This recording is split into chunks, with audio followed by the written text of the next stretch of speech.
Hello friends, कैसे हैं आप सब। उम्मीद है आप सब मस्त होंगे, पढ़ाई भी बिंदास चल रही होगी। तो आज हम लोग बीएससी फर्स्ट ईयर बॉटनी में जो माइक्रोबायोलॉजी हमारी सेकंड यूनिट है उसके इम्पोर्टेंट एमसीक्यू डिस्कस करेंगे, जो कि इस बार के एग्ज़ाम के लिए काफ़ी इम्पोर्टेंट है। तो इससे पहले लगभग 3 पार्ट मैंने माइक्रोबायोलॉजी के एमसीक्यू अपलोड कर दिए हैं। अगर आप लोग उसको अभी तक नहीं देखे हैं तो चैनल के प्लेलिस्ट पे जाके देख सकते हैं, आपको वीडियोस मिल जाएंगे। और वायरस के लेक्चर भी मैंने लगभग पूरा वायरस कंप्लीट कर दिया था। जनरल स्ट्रक्चर वायरस का, nature of virus, transmission of virus, किस तरह से ट्रांसमिशन होता है, प्लांट डिजीजेज में कौन कौन से मेन होते हैं, और TMB virus, tobacco mosaic virus, जो बॉटनी में हम लोगों को वायरस, जैसे कि बॉटनी में जब माइक्रोबायोलॉजी पढ़ते हैं, माइक्रोबायोलॉजी जूलॉजी और बॉटनी दोनों में रहता है। तो जूलॉजी में हम लोग जब पढ़ते हैं तो उसमें ऐसे इन्फेक्टियस पार्टिकल्स को पढ़ते हैं जो इन एनिमल में डिजीज़ कॉज करता है। और यहाँ जब डिजीज़ पढ़ते हैं तो कैसे होते हैं, मेनली प्लांट पे फोकस किया जाता है बॉटनी के लिए, जब बॉटनी की रिस्पेक्ट में देखते हैं। तो हम लोग स्टार्ट करते हैं। पहला क्वेश्चन है, the fact which support the idea that viruses are living in is that they. ऐसा कौन सा इसमें से फैक्टर है या फैक्ट है जो वायरस को लिविंग होने के लिए सपोर्ट करता है। ठीक है, आप लोगों को पता ही होगा जो वायरस होते हैं लिविंग और नॉन लिविंग के बीच की कड़ी होती है, सजीव और निर्जीव के बीच की कड़ी है। तो बचपन से पढ़ते आ रहे हैं, जब किसी लिविंग ऑर्गेनिज्म के अंदर वायरस घुस जाता है तो उस एक्टिव हो जाता है, उसकी मशीनरी, होस्ट की मशीनरी को यूज करके मल्टीप्लाई करने लगता है। और अगर वायरस किसी लिविंग ऑर्गेनिज्म के बाहर है, एटमॉस्फेयर में पड़ा है, तो वो निर्जीव होता है, नॉन लिविंग जैसे बिहेव करता है। तो इसमें से कौन सा फैक्ट है जो वायरस को लिविंग होने के लिए सपोर्ट करता है। Duplicate themselves, penetrate plasma membrane, can be crystallized, are made of protein and DNA. अब देखो, बात किया जाए are made of protein and DNA, अगर डीएनए प्रोटीन से मिलकर बना है तो इसका मतलब ये नहीं है कि वो लिविंग हो सकता है। खाली डीएनए लिविंग है? नहीं है। तो डीएनए और प्रोटीन से मिलकर कोई चीज़ बनी तो वो लिविंग कैसे हो सकती है। कैन बी क्रिस्टलाइज, क्रिस्टलीकरण जो है, तो किसी भी पदार्थ को भी हम लोग क्रिस्टलाइज कर सकते हैं। ये तो एक मेथड है जिसके थ्रू बहुत सारे ऐसे सब्सटेंस है जिसको क्रिस्टलाइज किया जा सकता है। तो वो क्या सभी लिविंग है? नहीं। Penetrate plasma membrane, plasma membrane को हम मैकेनिकली भी पेनिट्रेट कर सकते हैं। तो ये जो इसके तीनों फीचर हैं ये नॉन लिविंग जैसे हैं। लेकिन जो पहला फीचर है डुप्लीकेट देमसेल्फ, प्रतिकृति बनाना, रिप्लिकेशन करना, ये सिर्फ लिविंग ऑर्गेनिज्म ही कर सकते हैं। तो इसका राइट आंसर हो जाएगा option A, duplicate themselves. Question number 2, double standard RNA viruses are called. जो डबल स्टैंडर्ड आरएनए वायरस हैं उनको हम लोग दूसरे कौन से नाम से जानते हैं। डबल स्टैंडर्ड मीन्स हिंदी में बोलें तो द्विरज्जुकी आरएनए। ठीक, मेनली आरएनए की बात की जाए तो आरएनए सिंगल स्टैंड होता है। कुछ ऐसे वायरसेस हैं जिसमें डबल स्टैंडर्ड होता है, वरना आरएनए वायरसेस जो हैं उसमें सब में सिंगल स्टैंडर्ड आरएनए होता है। Ribo viruses, pox viruses, reo viruses, none of these. तो जो डबल स्टैंडर्ड आरएनए वायरसेस हैं उनको रियो वायरसेस भी कहा जाता है। ठीक है। Question number 3, कोलीफेज 174 contains. बहुत इंपॉर्टेंट क्वेश्चन है, बहुत ज़्यादा पूछा जाता है। कोलीफेज 174 contains single standard DNA, single standard RNA, double standard DNA या डबल स्टैंडर्ड आरएनए। तो आप लोगों को पता होगा तो ज़रूर पता चल गया होगा, टिक कर दिए होंगे कौन सा। तो इसका राइट आंसर हो जाएगा option a, single standard DNA, coliphage 174। इसमें सिंगल स्टैंडर्ड डीएनए प्रेजेंट होता है। ठीक है, एक रज्जुकी DNA. Question number 4, in the lytic cycle of a bacteriophage the host DNA is. Host DNA कैसा होता है? जब लाइटिक साइकिल होती है बैक्टीरियोफाज की, आप लोग पढ़े होंगे इससे पहले, अगर लाइटिक साइकिल और लाइसोजेनिक साइकिल, ये बैक्टीरिया और बैक्टीरियोफाजेस में होती हैं, वायरसेस में, जो माइक्रो ऑर्गेनिज्म है।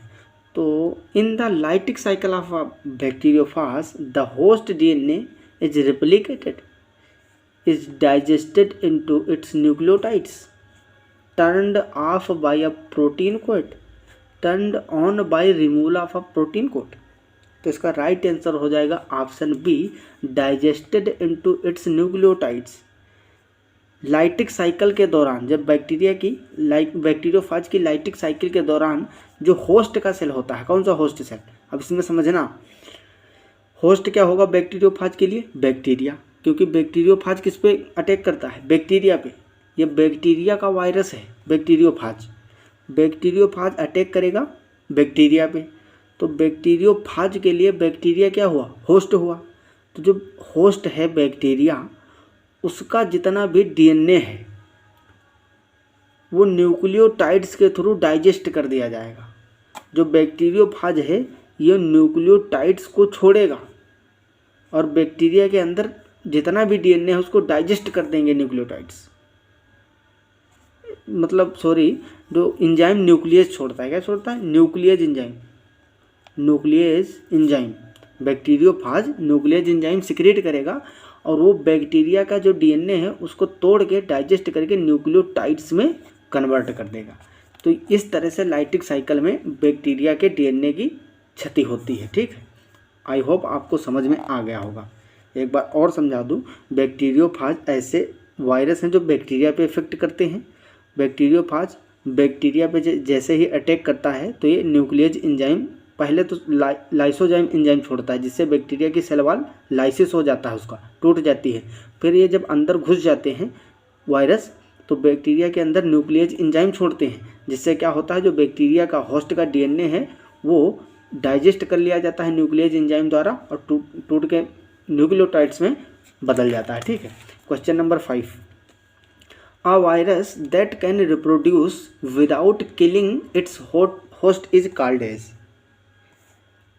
ऐसा वायरसेस जो विदाउट किल किए हुए सेल के अंदर रिप्रोड्यूस हो जाए उसको क्या बोलते हैं, temperate virus, lytic virus, retro active virus या वायरोन।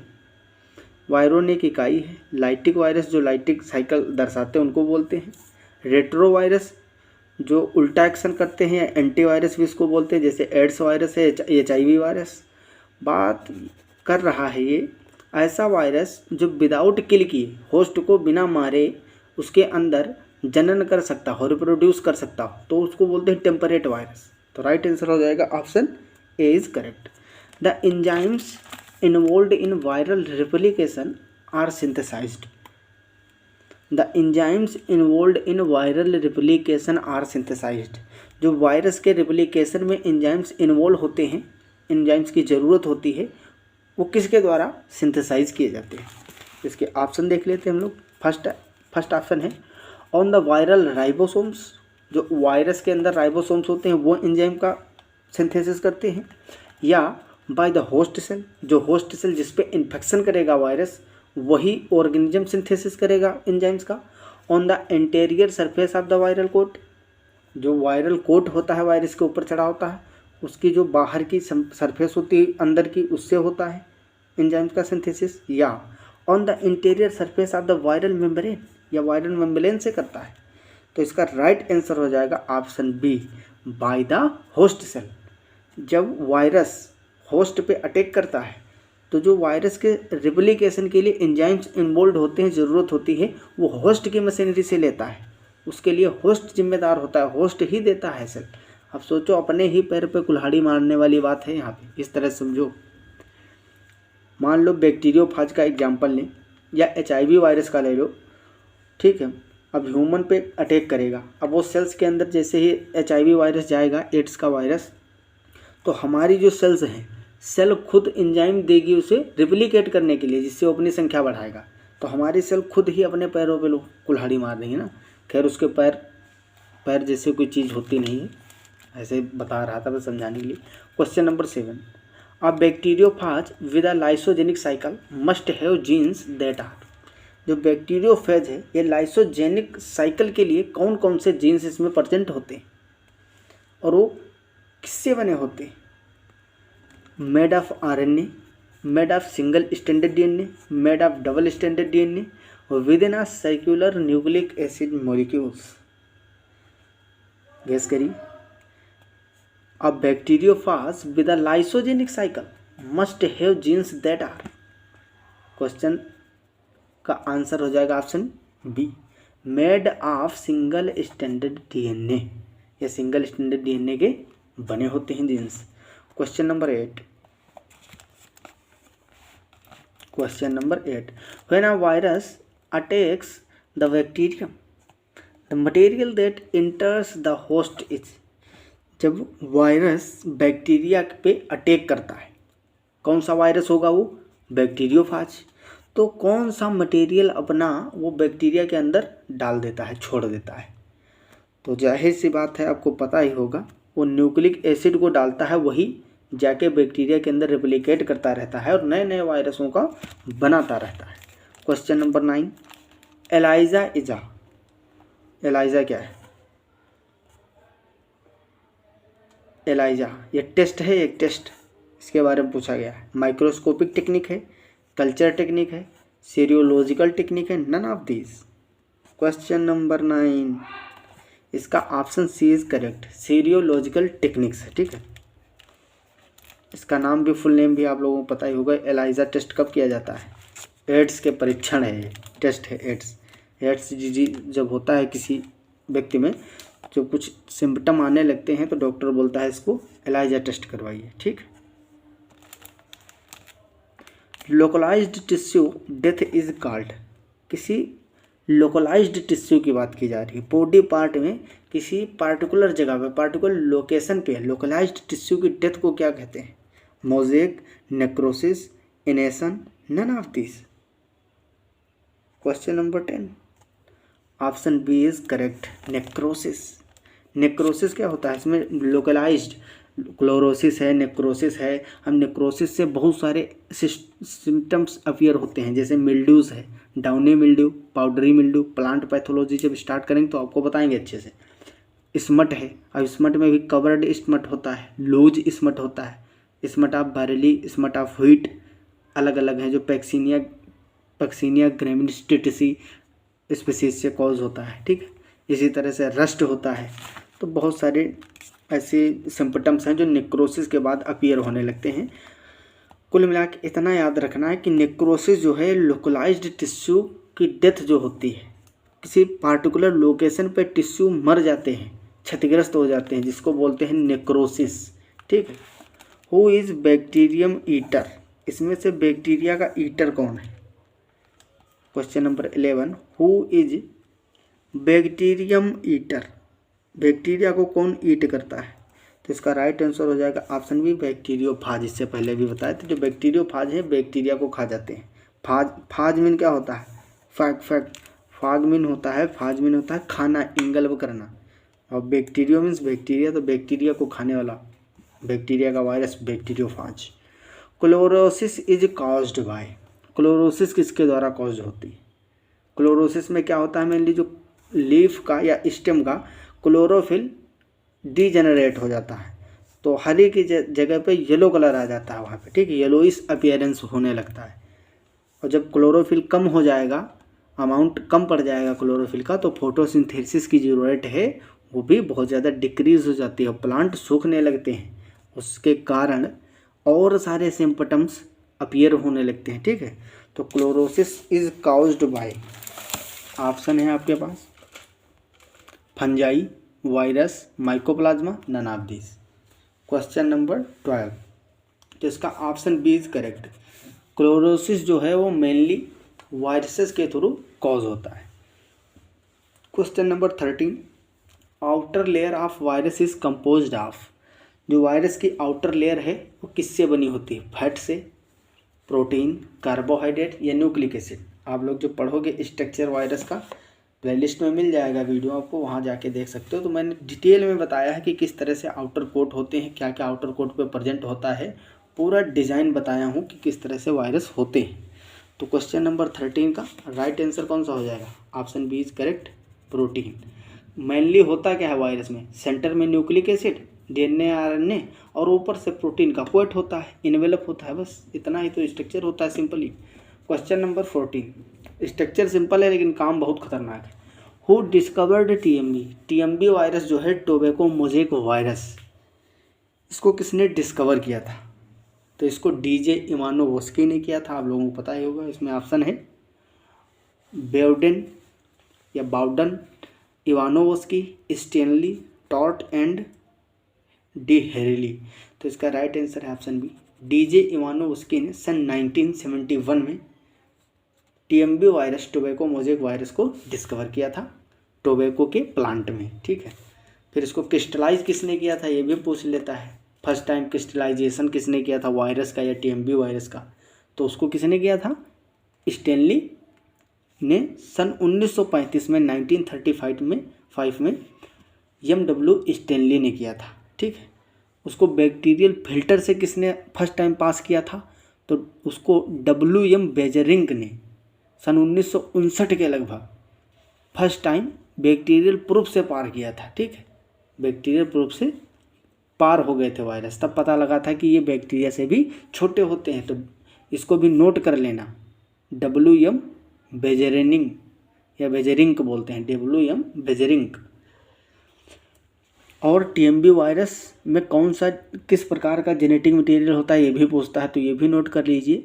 Single standard RNA TMV virus में प्रेजेंट होता है। Question number 15, bacteriophage were discovered by? Bacteriophage को किसने डिस्कवर किया था?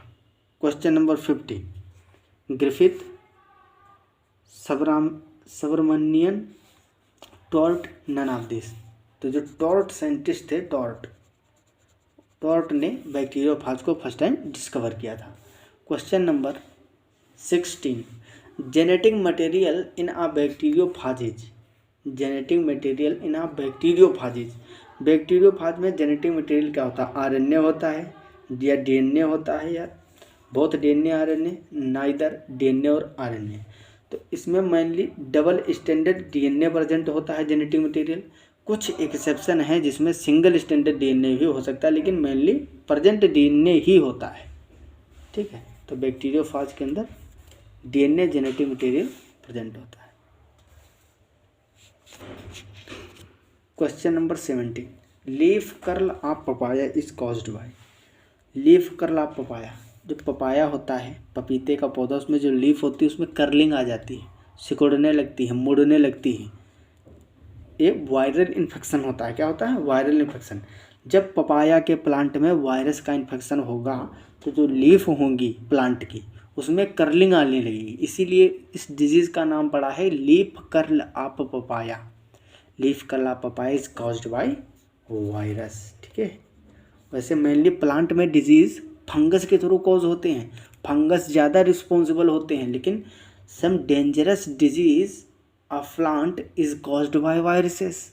बहुत सारे डिजीज़ ऐसे हैं, बहुत नहीं लेकिन कुछ ही हैं, फ्यू डिजीज़ जो वायरस के थ्रू कॉज होते हैं, बहुत ही डेंजरस होते हैं। तो leaf curl of papaya is caused by virus.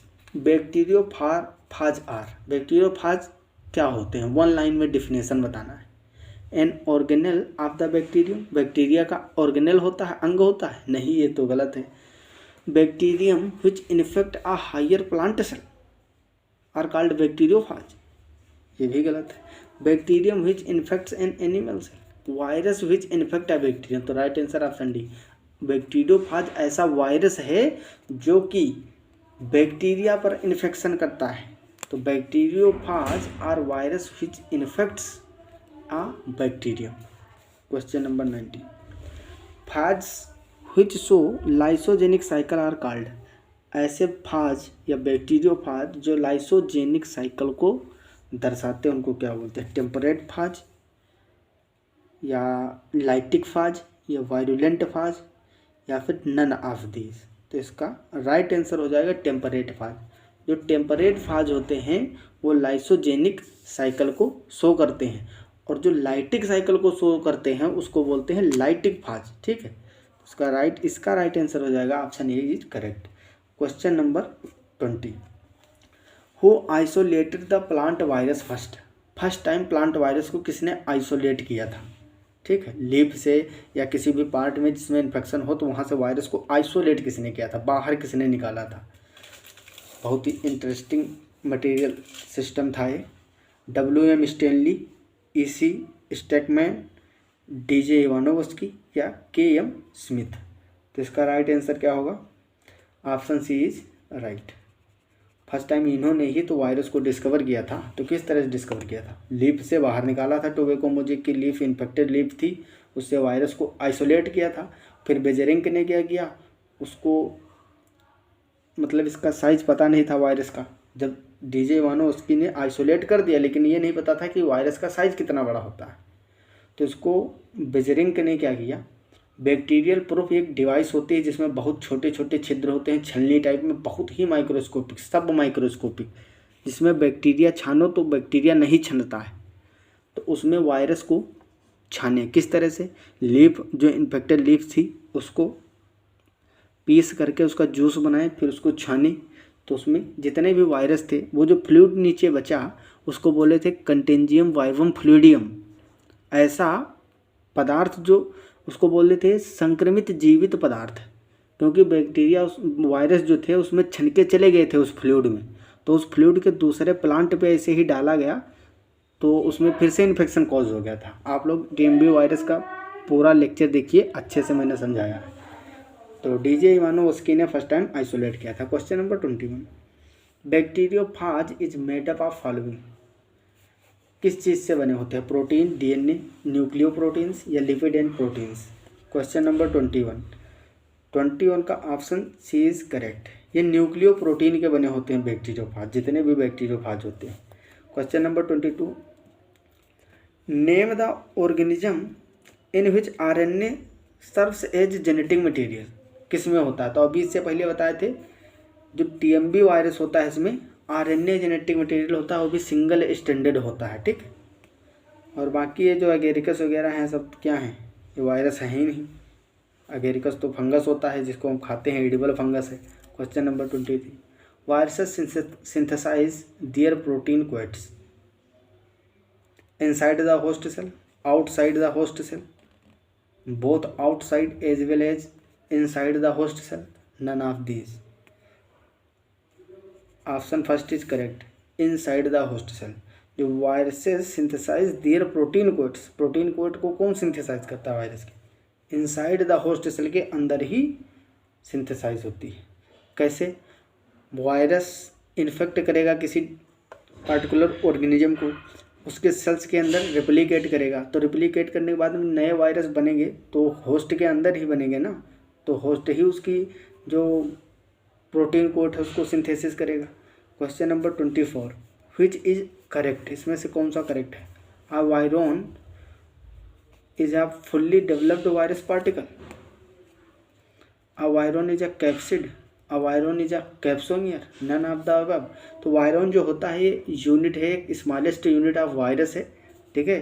वायरोन बोलते हैं जिसको, ये इकाई है। तो ये फुल्ली डेवलप्ड वायरस पार्टिकल होता है, ये इन्फेक्शन कॉज करने के लिए कैपेबल होता है, ठीक है, रिस्पॉन्सिबल होता है, एकदम कंप्लीट होता है। Question number 25, double standard DNA, जिसको इस तरह से शॉर्ट में भी डबल स्टैंडर्ड DNA भी लिखते हैं, इज फाउंड इन, किस में पाया जाता है। हर्पीज वायरस, TMB वायरस, रियो वायरस, कोलीफेज वायरस। इससे पहले रियो वायरस की बात किए थे, तो रियो वायरस में क्या था, डबल स्टैंडर्ड RNA पाया जाता है। यहाँ पूछा गया डबल स्टैंडर्ड DNA। TMB में सिंगल स्टैंडर्ड RNA, तो ये दो को तो कट गए। कोलीफेज में क्या होता है, कोलीफेज में पढ़े थे भी सिंगल स्टैंडर्ड DNA होता है, पूछा गया डबल स्टैंडर्ड DNA, तो राइट आंसर ऑप्शन ए। समझ में आ गया ना, TMB में सिंगल स्टैंडर्ड RNA, रियो वायरस में डबल स्टैंडर्ड RNA, कोलीफेज में सिंगल स्टैंडर्ड DNA। बात किया है डबल स्टैंडर्ड DNA की, तो ये हर्पीज वायरस में प्रेजेंट होता है। आई होप आप लोगों को एकदम अच्छे से समझ में आ गया होगा बिंदास तरीके से। क्वेश्चन ये बहुत इंपॉर्टेंट है, अगर एक बार में नहीं समझ आया 2 3 4 बार देख लो, एग्जाम से पहले देख जरूर लेना इसको, सारे क्वेश्चन याद करके जाना अगर अच्छे नंबर लाने हैं। तो पढ़ाई करते रहें, मिलते हैं अगली वीडियो में, तब तक के लिए okay bye, all the very best.